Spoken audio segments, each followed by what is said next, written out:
If people are ignorant, never seek to win their trust, because ultimately, what you will be winning instead of their trust is their expectation. And we all know more or less that expectation is the antechamber towards disappointment. What you will win instead of ignorant people's trust is their expectations. Their expectations that you will be solving their problems. And this is not a healthy thing, because expectation means that you're not going to take responsibility for your life, but you want others to do so. And at the same time, you're even more perverse and you're not even telling them. You just have a silent manifestation, right? You're not going to telling them, I expect you to do well. No, you're just going to silently wait for them to do that, right? And this is called expectation. And since obviously we are not telepathic, right, people won't know that, and you won't know what expectations the others have, so obviously you will not fulfill those. And even if they have, usually when people tell you their expectations, that's kind of always the root. It's always the base of the pyramid. It's not the tip of the pyramid, right? Usually people tell you that which is small because they want to sound coherent. They want to sound credible, right? But the more ignorant people are, the more they tell you things, straight up front. And that's usually what kind of scares or makes people feel awkward, like those moments when you kind of are unable to understand how shameless or whatever, something like that, someone can be, right? They make certain statements that simply defy any common sense, any good manners or whatever, and they don't even feel distracted or distraught or whatever. So the point is very simple. Do not seek to win people's trust, okay? I mean, especially if they are ignorant. But what else can you do? Because we live in a social society, right? Even if there is a great plan to simply keep people as separated as possible, we all know that illusions exist, right? And separation is the greatest illusion of all. Now, in order to win people's trust, there is one point. There was once one question. Someone asked, what can I do to make people loyal or to make sure people don't betray me, right? So this is something that I've seen in people in a way. It's a pattern, and it goes on with trust. So this pattern is something that I called God mode syndrome, right? Everyone in this world, especially if they are not willing to take responsibility and risks in life, they seem to suffer from what I call a God mode syndrome, or technically they imagine things that everything goes perfect, right? Just like you activate God mode in a game, you simply can't die, you don't take damage, or whatever simple idea is, okay? Ultimately it's cheating, yes, but imagination in a way is cheating, because it's not real, yes, but you can do literally everything in your imagination. So God mode syndrome is all about people imagining things going perfectly, and usually they imagine people who won't disappoint them. But if someone was to not disappoint you, it means they would have to be the perfect slave, right?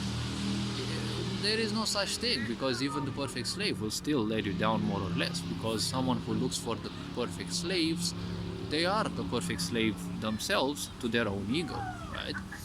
So to go even further into this before I lose track and derail and pinpoint also many ideas, the point about expectation and loyalty is that as long as you are doing things which also supports people's chosen paths, you're also gonna have them close to you. But you should never expect loyalty, because ultimately loyalty is, well, more or less subjective. The point is, as long as people feel supported, they will follow that, because it's always easier to achieve something in a group than alone. At the same time, people come and people go in your life, so it is always best to stay in your own power, do whatever you know best, and as I've said in previous videos, always trust your talents, not yourself, because yourself is an accumulation. Just like you have learned skills and such, you have also accumulated bad ideas about you, right? Like you're never good enough and such. So everything is more or less external, both your talents and yourself. And yourself is a accumulation based on what you accumulate from others. For example, you don't have a good opinion about yourself. If you go in a group where people support you, your opinion about you can actually change. So yourself also changes based on your environment. But your skills are not that variable. Your skills are something that you have and they're always, like flat, right? Of course, you can improve your skills, and if you're not using them, they may dull a little, but your talents are still there. That's why I'm always saying trust your talents, because they're never gonna go away. Sure, you're gonna rust a bit if you don't use them, but, one's ego, one's opinion, especially if they're ignorant, can easily change, because ignorance means accepting everything without discernment. One tells you that you're stupid, you're gonna fuss about it. One tells you that you're cool, you're gonna react most likely to that, and so on and so forth, right? People who are ignorant are not a river, they are not water, they are rigid.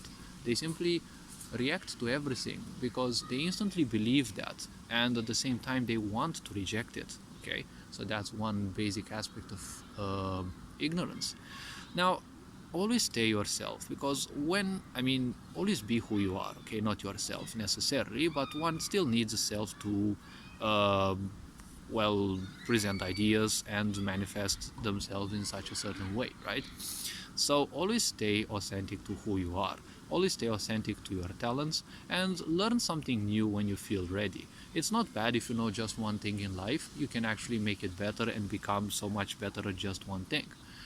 And remember, there are so many people, for example, who are content creators. Content creating can be seen as easy, but it's not necessarily easy. You have to do it constantly. And even if those people can't do literally anything else in their life, it's still one way through which they can handle existence, right? So always stay true to who you are, because when you're authentic, you're also guiding others to become authentic as well, because you're showing courage of what it means to no longer be a fake persona, right?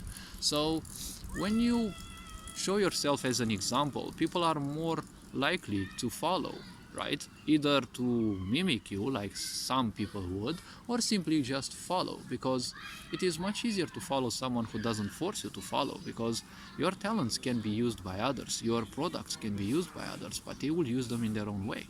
So the wiser people won't necessarily copycat you, but at least they will adapt your characteristics, your ideas to their own points, right? Just like I'm sharing all the wisdom that I've got.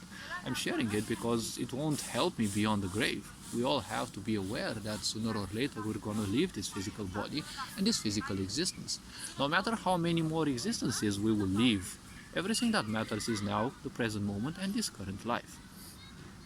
So when it comes to people, don't people please. Just make sure that you are who you are and trust your talents, because they will guide you towards what is called, fulfillment, right? Let's not forget what talent actually means, right? It emanates from the Latin talentum, which means the sum of gold. So technically, it's that which is supposed to make you better.